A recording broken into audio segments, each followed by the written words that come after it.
Laurie Garrett is the key spokesperson right now on the Ebola outbreak that's going on in Africa. She's a fellow at the Council on Foreign Relations. She's the only person who's won all three of the Nobel Prizes of Journalism, the Peabody, the Polk, and the Pulitzer Prize. She got the Pulitzer for her coverage of the Ebola epidemic in Kikwit, Zaire. And she didn't just get it because she sat here and read about it. She went there and has been back as well in the recent outbreak. And I had the good luck to meet Laurie when she was writing her first book, The Coming Plague, and it's been a great friendship ever since. So Laurie, we're giving you a chance to speak to us once you get the technology. Hi, thanks.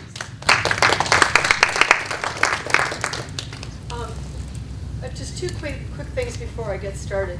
First of all, I think we're all here to pay homage to two important women, Rosalind Franklin, and I want to express tremendous outrage that Dr. Watson pulled this scam of selling his Nobel Prize and getting it back again with millions of dollars, and that was Rosalind's money. And secondly, we're here because of another fabulous woman, Rita Colwell.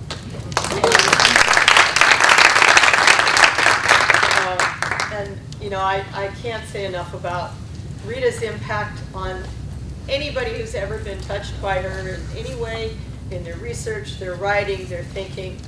Everywhere I've traveled, all over the world, Rita's name pops up.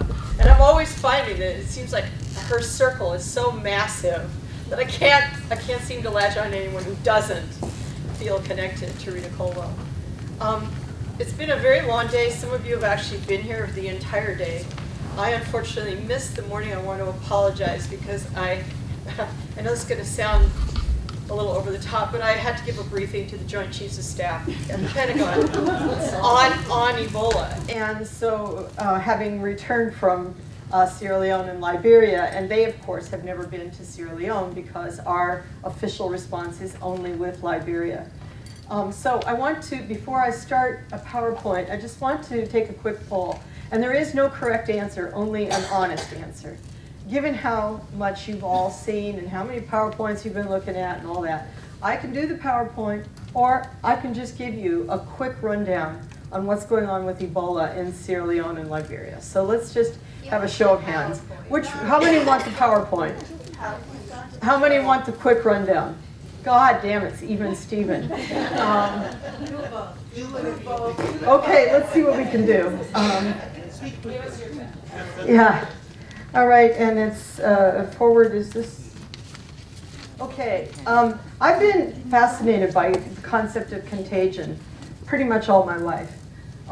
Going back to when I read Jules Michelet's translations of Satanism and witchcraft, and then the Boccaccio, the Decameron writing, and realized that every contagion was a sociological event, a political event, an economic event, a biological event, an event of bigotry. You cannot find any contagion that did not have an element of bigotry to it.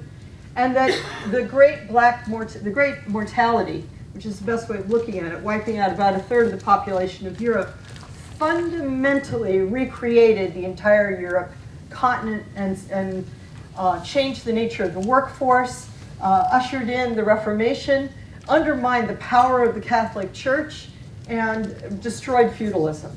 I mean, this is pretty profound, all from Yersinia pestis, which returned in 1994, and I found myself in India in the middle of it, to see what was by then a completely preventable and treatable disease cause mass hysteria across the entire Indian subcontinent, with quarantines and activities that were completely ludicrous, and a hysteria that spread into Pakistan and resulted in 10 years of dispute between the Gujarat district of India and parts of Pakistan over whether the whole thing was a biological weapon, which was utterly absurd. And that, of course, came on the heels of my having put more than a decade of work into HIV. And most of the lessons I have learned about how societies respond to disease have come from my experiences with HIV. I was in San Francisco in 1981 working on the problem before it had a name. and witnessed how our society, and then one by one, societies all over the planet responded to this disease. The response rarely had anything to do with biology. It rarely had anything to do with the reality of the disease or how you got it or who got it. It was entirely about bigotry and homophobia until it emerged. We found out that it emerged originally here in Kansansero, located on Lake Victoria, right on the Uganda-Tanzania border. When I went here, I found that the village was all just very small children and very elderly adults, because the disease had absolutely devastated them. It had emerged, I'll go back one slide just to emphasize this. It had emerged in Uganda. The virus had undoubtedly been in circulation for at least a century before, but it had emerged in epidemic strength because of Idi Amin, the brutal leader of Uganda, who had ordered the Banda tribe men in his military to go into this district of his own country and rape every single woman so that all offspring in perpetuity would be Banda. And then they crossed the border into Tanzania and took over an entire state of Tanzania and repeated the same behavior. And this led to an explosion of a sexually transmitted disease that we now know as HIV. It all started in this village. And a very short period of time between 1980 and 2000, you saw skyrocketing. And really before the 1996 development of antiretroviral therapy and demonstration that it was effective, this was a death sentence, this disease, nearly 100% mortality. We've never seen anything like this, the scale of mortality, other than rabies. There's no other virus humans get for which there are no immune humans. It created a mass orphaning problem across all of Africa with definite impact on life expectancy, altering the entire demographic structures of societies and their economic wherewithal, fundamental changes as grandmothers were left burying their own children and raising huge numbers of grandchildren, and a complete restructuring of the demographics of the society in what the State Department referred to as the chimney effect. You see all of society going into this chimney with orphans raising orphans. In village after village, I found this effect, and it had a wavelength problem in terms of perception, because your infection was certainly society by society early in the 80s, but you didn't have the experience of the infection on society until too late, until it was already massive infection. Now, big mistake made by a report to the CIA was, oh boy, we're going to see explosive HIV in China, India, Nigeria, Ethiopia, Russia. So these are the big 5 population centers on each of their respective continents. And in 2002, the National Intelligence Council and CIA issued a report here in Washington saying, this is where the epidemic is going to go now. And it will outstrip Africa, and it will absolutely obliterate these societies. This led to a very strange sense of where priorities should go, and to relations between our country and each of these countries, which really resented being so fingered. But they were wrong in the overall assessment, but they were right about one thing, which has come to haunt us, and that is the Russian experience. Because what was happening already in Russia and going completely unnoticed was that tuberculosis was soaring, taking advantage of the immunodepressed population with HIV. And you were having people who had 19th century surgical procedures, removal of entire lungs, because they'd run out of any effective antibiotics.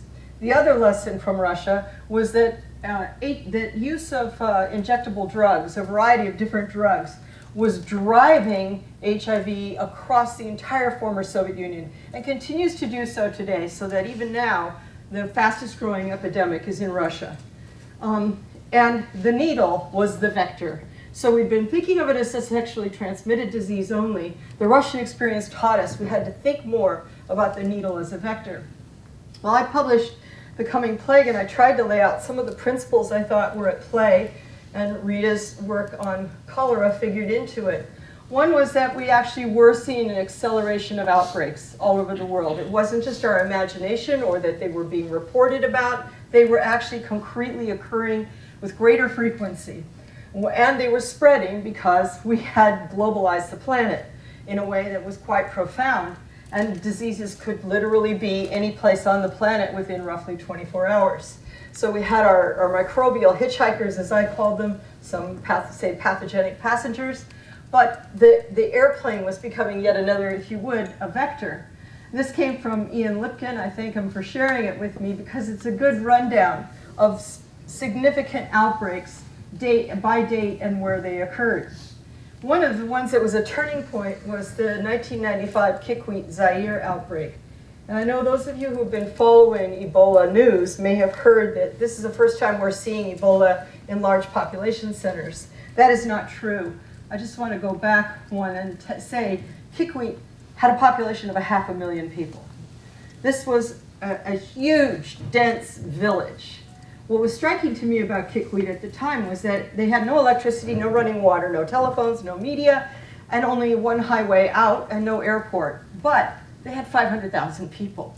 And what happened was it was surrounded by rainforest, as you see, and Gaspar Manga earned his living by going into the rainforest for days on end, burning down trees to make charcoal and coming back and selling charcoal as fuel. And at his funeral, I found this photograph from the family. Almost everybody in the picture you see touching him died of Ebola. And as one by one the family was obliterated by Ebola, they staggered into this horrible hospital, Kikwit General, which became the epicenter of the Ebola outbreak because they had no sterilizing capacity, no electricity, no autoclaves, no safe water. MSF came in with only 3 MSF doctors. This is a scale compared to today that's staggering, and created a cordon sanitaire. People who were infected were removed from their families, often forcibly and over protests, and placed behind the cordon sanitaire. All burials were forbidden, except those executed by the local Red Cross. All local primates were rounded up and tested because nobody was sure whether they might not be hosts for the virus. The lab facilities were obviously not good enough. So Robert Swanepoel came in from South Africa and set up his own sort of ad hoc on-site BSL-4 facility, which in the heat he could tolerate for about 20 minutes at a time in his spacesuit before he was overwhelmed. And this was the essence of how one responded to Ebola in 1995. In 2003, I was in Hong Kong for the emergence of another one. This would be in Guangzhou, the Chow Tai market. When I got to the Chow Tai market in March of 2003, I was struck. I'd never seen a wet market this enormous. Live animals sold for consumption.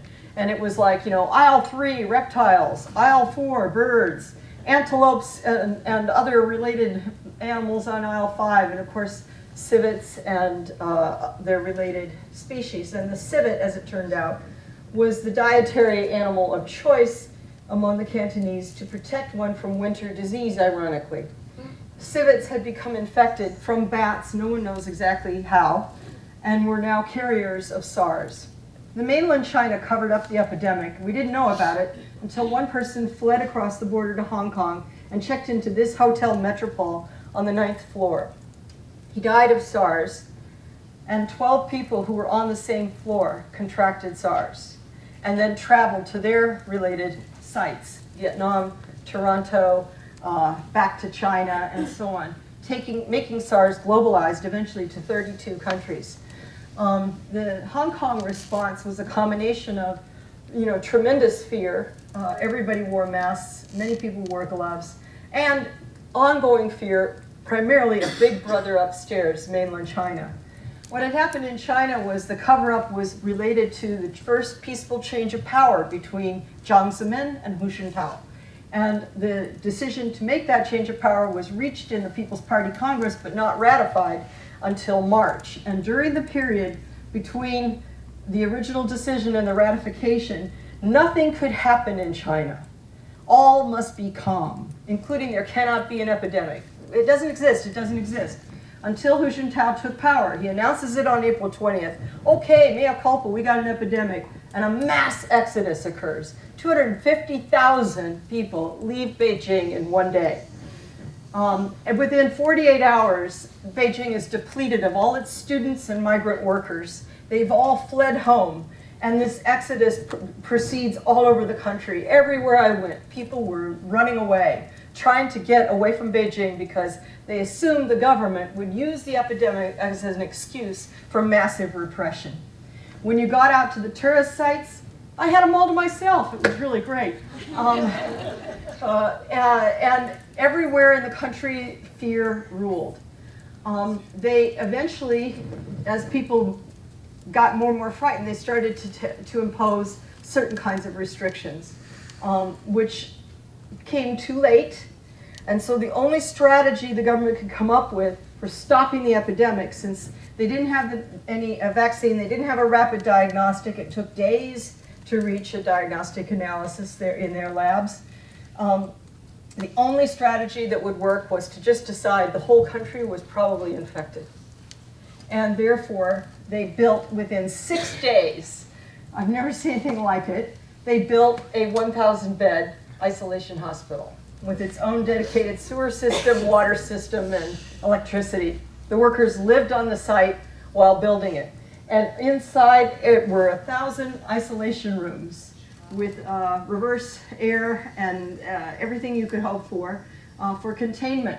Then they proceeded to go out all over Beijing, and you would have your fever checked with a fever gun 15, 20 times a day. If you came up positive, you got hauled off. No etiological analysis, just fever, you go to that hospital. Your home, wherever you lived, was placed under quarantine. All movements, whether it was a train, a plane, what have you, required going through fever checks. Pretty soon, all government buildings required fever checks. If at any point you tried to leave Beijing without approval, they basically quarantined the entire capital. And no one was allowed to get out. I managed, obviously, to sneak out, and I found that they were repeating the same thing every single province. Instant hospital, and round them up. And at the local level, the villagers, who didn't trust Beijing, set up their own cordons sanitaires and said no one's allowed. And what happened was, since they wouldn't let anybody in, the food didn't get out. And the big cities started running out of fresh produce because the villagers said, to heck with you guys. This is their little version of a cordon sanitaire. So you had two levels of isolation, containment, and quarantine going on. One, the official governments, and one village by village saying, stay out. We're free of disease, you're not permitted inside. And then the government realized that none of it was working, so they started stopping every single vehicle in the entire nation. You would be pulled over periodically, you'd go through your fever check, your vehicle would be sprayed with disinfectant that probably did absolutely nothing, and you would have to fill out forms and so on. Can you imagine doing this to truck drivers in the United States with their gun racks? I don't think so. But when you live in a police state, you can do whatever the government wants to do. And if any of these individuals had come up with a fever, there would be zero civil liberties. Boom, you're off to one of those quarantine centers, end of story. Your family might hear from you again in 3 months or however long it would take. Everywhere I went, this was being repeated. This was the essential public health intervention of the nation.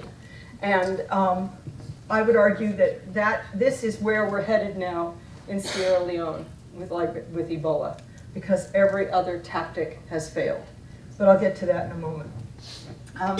And then they started this mass disinfecting, going around, which was entirely for international PR purposes, to try to bring business back to China.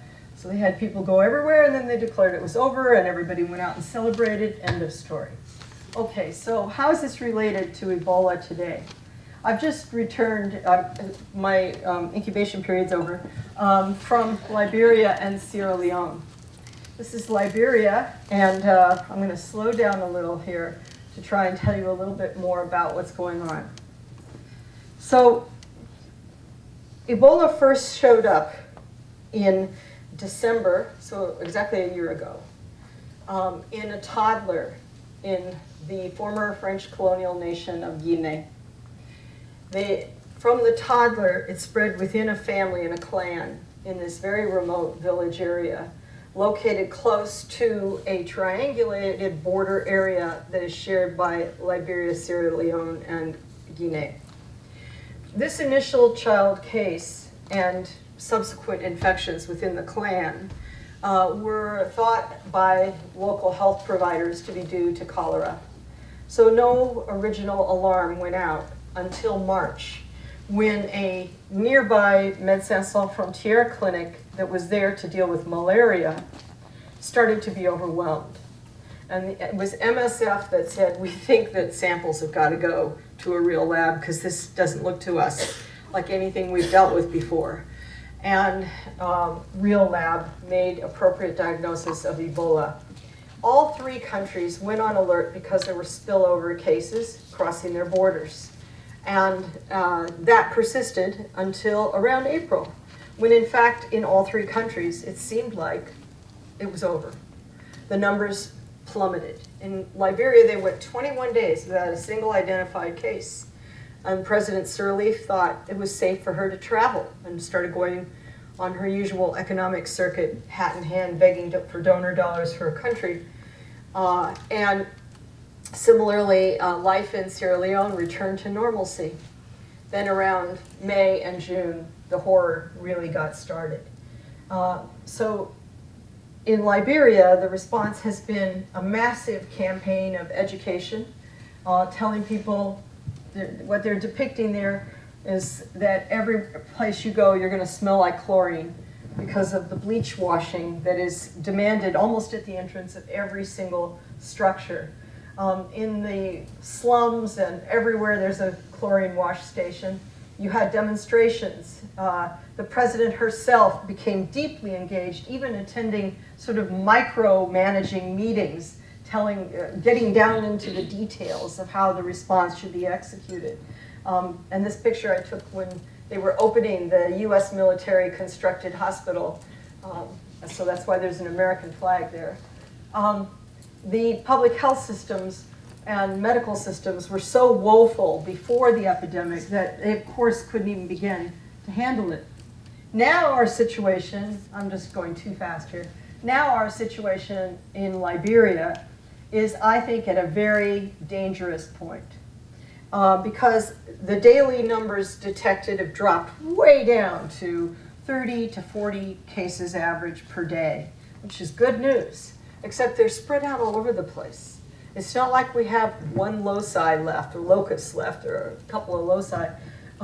They're kind of all over the country, which means there has to be transmission going on. It doesn't come out of the air, contrary to what Rush Limbaugh said. And the other problem is that the people are fed up with all of the precautions. They want the schools to reopen. They want to go back to partying on the beach. The teenagers who have not been in school and are bored out of their minds, can you imagine if you told your teenager they can't go outside for X number of months? They all want to go back and do what teenagers do. And trade has been deeply harmed. Unemployment has skyrocketed. Food shortages are very genuine.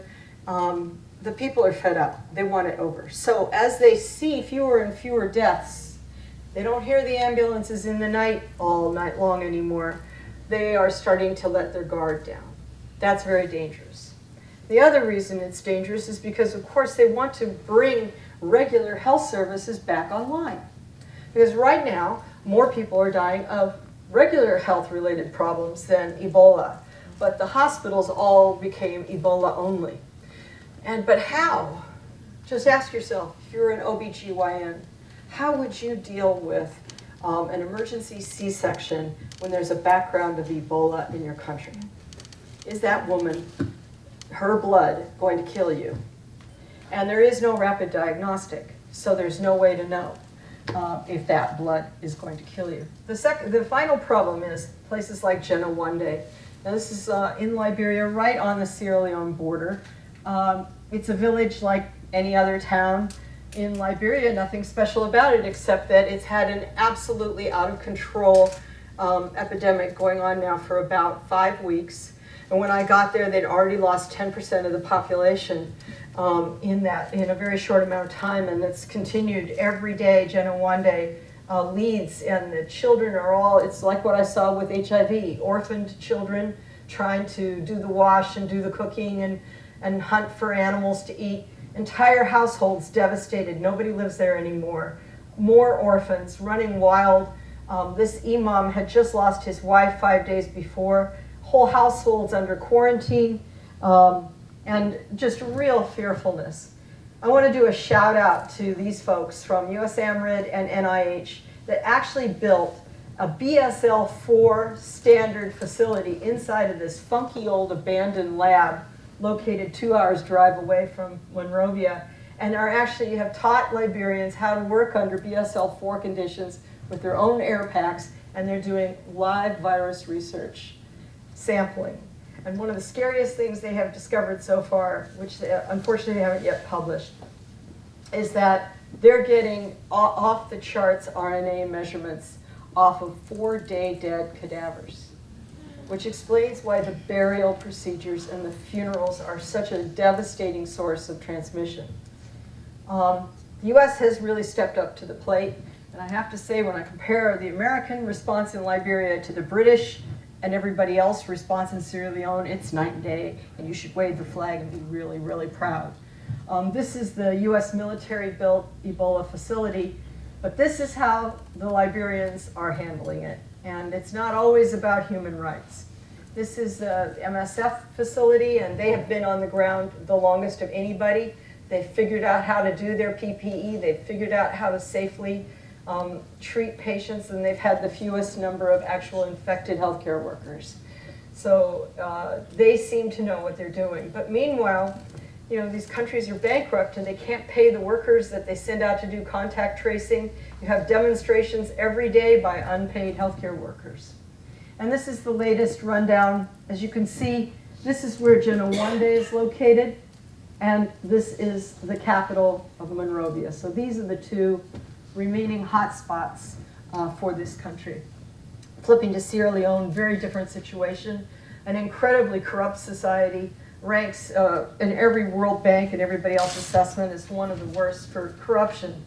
This is the largest hospital in Freetown, and the way they've had to deal with it, because they were overwhelmed by death in this hospital of healthcare workers, they have actually maintained regular hospital visitations, even with Ebola.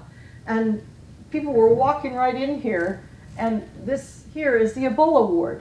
And the Ebola patients were coming in and out, and people were getting infected when they came to have a cardiac test.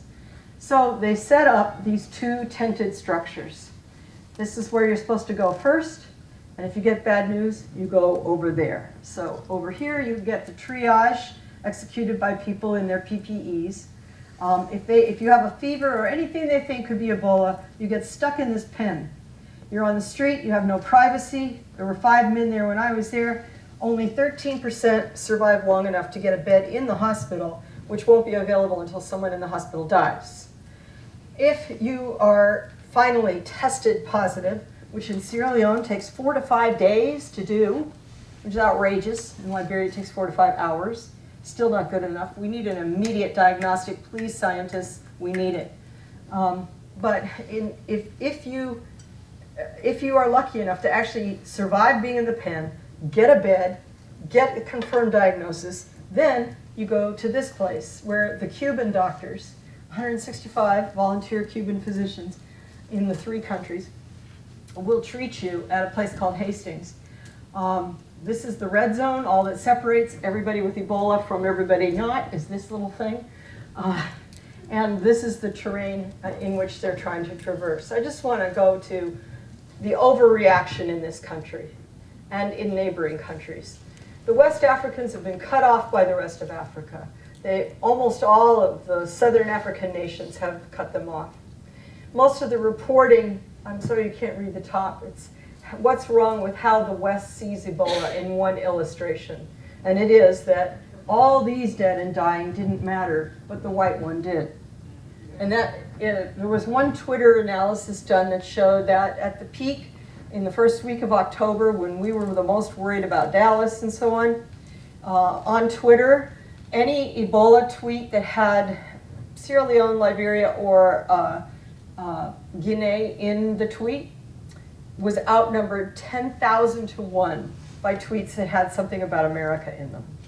But we had 2 cases, then 3. So this is the real contagion, the fear and panic spread by our media, as shown in the Gallup poll that compared how we responded to H1N1 at a time when actually there were 13 million infected Americans versus Ebola virus at a time when there were 2 infected Americans.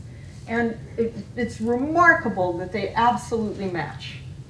In other words, the same level of panic, utterly unwarranted in the more recent case. That says what you need to hear.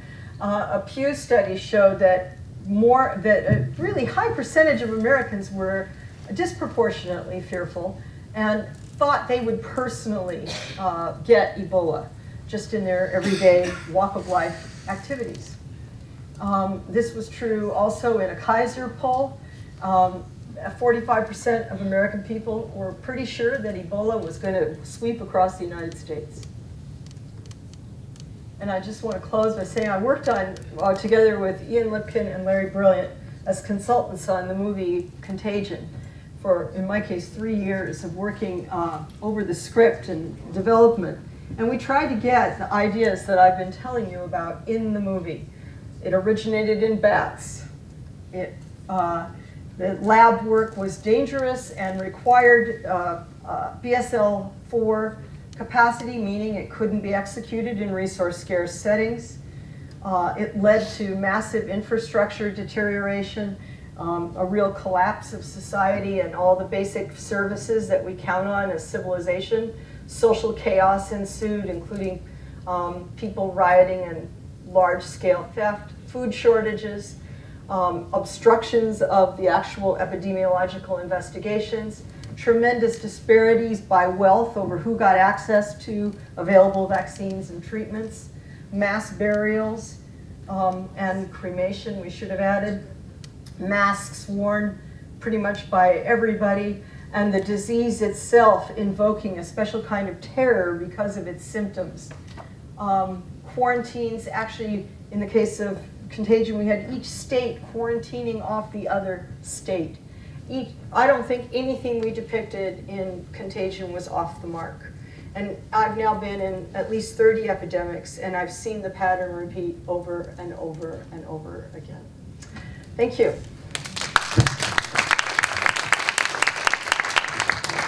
Since you're rushing out the door, is there any burning question for Laurie? One question is, how the devil do you stay safe with all this? Well, one of the things that helps is to know your biology. And if you know the biology of the organism that you are confronted by, then you know how to protect yourself. And in most cases, it's awfully common sense. And it doesn't involve anything exotic. I think there's a lot more danger. Oh, can we stop this, please? I think there's a lot more danger in walking around in Liberia, where on a good day it's 33 degrees centigrade, and wearing a PPE that means that inside you're about 126, 127 degrees. I think that's a lot more dangerous than just being commonsensical. Social distancing works. Keeping your distance, washing your hands a lot, all of that. I never felt personally actually at risk. And at this point, there's only been a handful of situations in epidemics where I did feel personally at risk. And I think people really exaggerated, and I'm not cavalier, I'm careful. But for example, in 1982 in San Francisco, on Ward 5A and 5B of San Francisco General Hospital was where they were warehousing all the people that had this mysterious disease. And they were all young gay men who looked like old men. And in room after room, when I would talk to them, I realized they had all been abandoned. Their families wouldn't have anything to do with them. Their lovers were scared and weren't coming back. And I was in the room with one fellow who told me that I was the first person besides somebody wearing a mask who'd come to see him in 3 weeks since he'd been hospitalized. And that his father, who was a Texas preacher, had refused any family connection. And I just reached over, grabbed him, and gave him a huge hug. And I could feel him shaking. And when I pulled away, he was weeping profoundly. He said, "You're the first person without a needle or something to touch me in 6 months." And I felt like there was zero risk for me to do that, and a lot that I would gain from doing that, and certainly a lot he would. So I think that it's important to have the right perspective. You've worked so many years on cholera, and you never got cholera. True. So I have a comment, not a question. I just want to say in the last few months, I've seen you repeatedly on various talk shows and in various news broadcasts.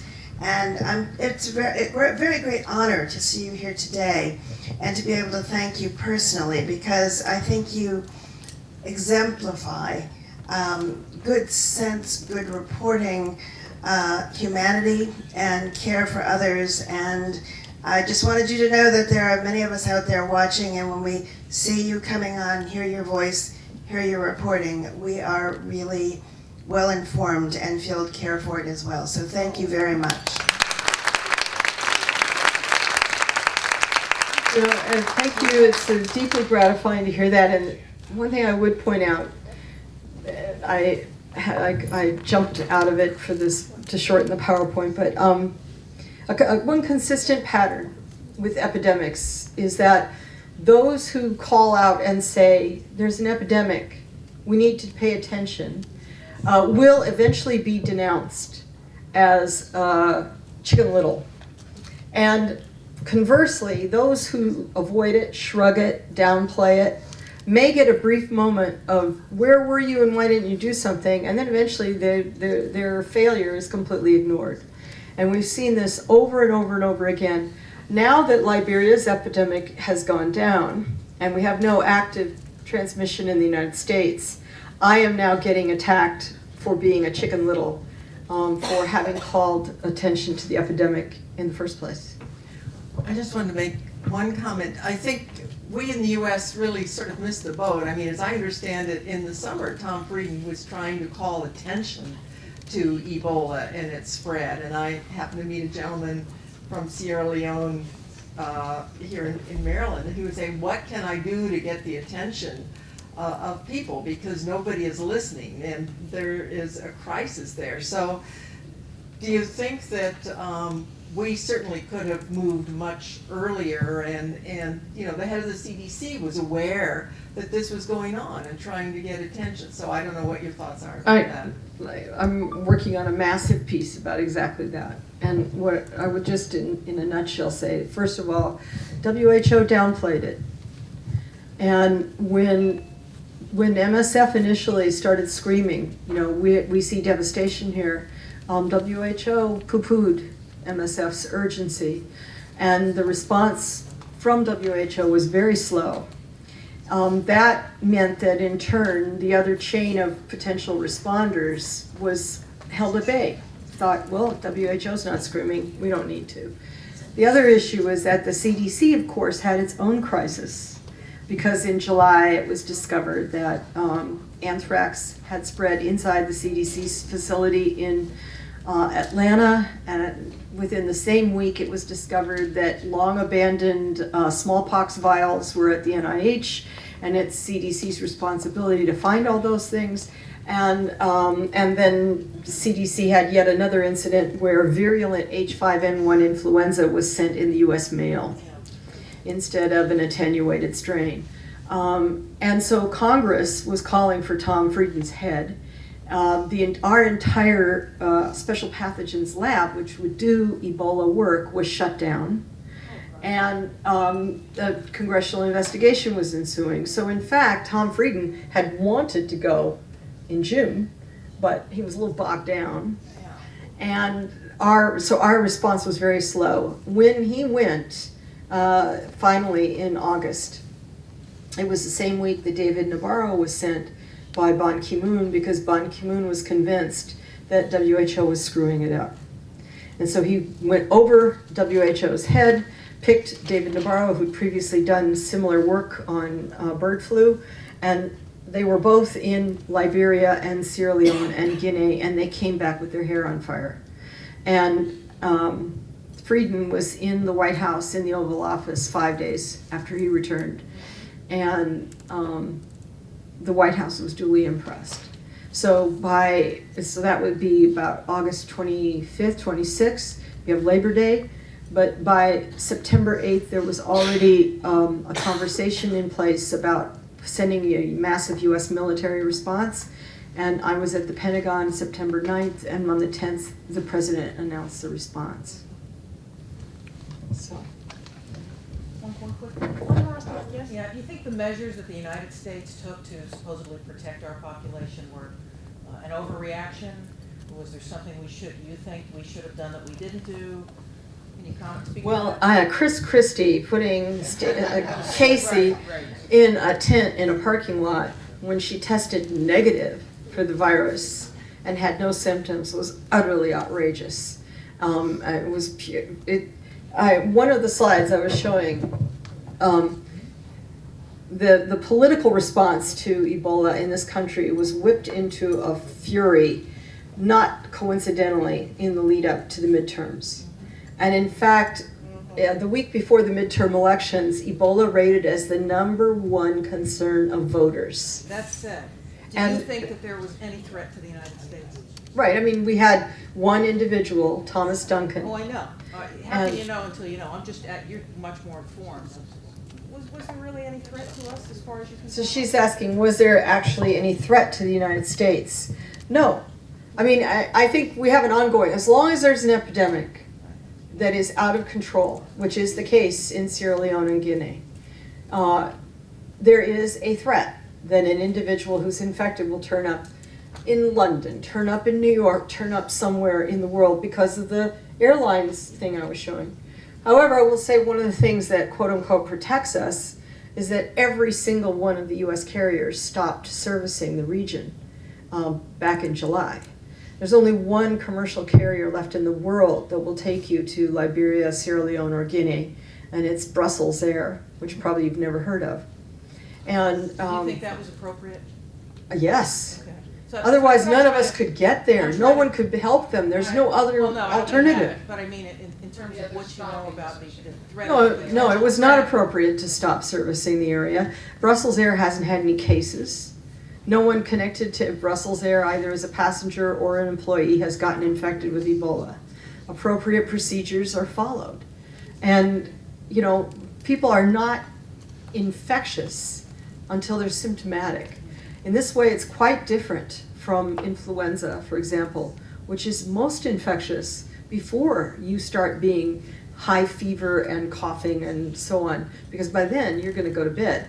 That it's that period when you may just kind of feel a little achy, or oh, I should have gotten more sleep last night, and that's about as much acknowledgement you have of something being off. That's when you're the most contagious. So that's why it's so hard to stop flu. But Ebola, you are really, really sick when you are transmitting. Laurie? Thank you. Thank you. Thank you.